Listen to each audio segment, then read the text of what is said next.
Good evening, Superintendent Cruz and Board of Trustees. My name is Emily Sawyer. I'm a parent with students at Blanton Elementary and Martin Middle Schools. It is imperative that we engage in a visionary process with strategic and bold leadership regarding school closures and consolidations.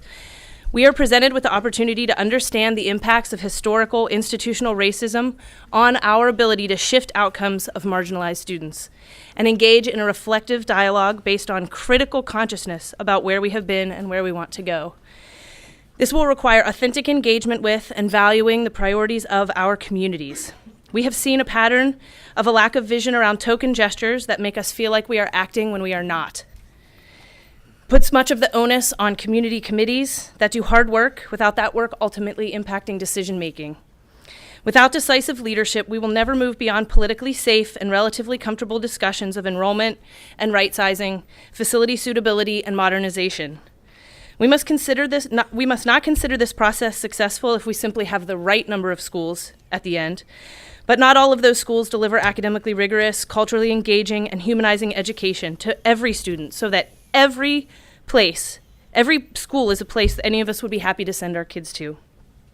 In so many Title I schools, we spend so much time and money on remedial programming and test preparation. We say we believe every student can learn, but we don't act like we believe it. We say teachers are superheroes, then we step on their capes and ask why they aren't flying. We weigh teachers and students alike down with benchmarks and one-size-fits-all teaching strategies and fear of not making the mark. We don't need transformation zones administered by TEA and outside partners. Superintendent, if you believe it will lead to success in our schools, you can give teachers and administrators increased autonomy right now in our schools. You can give teachers and administrators the ability to create and maintain programming that works for their campuses. Not remedial programming, but visionary programming, things that make sense for their campuses' needs and opportunities. Let's stop waiting for certain students to prove to us that they deserve the best education we can deliver if only they can just pass a test. Thank you.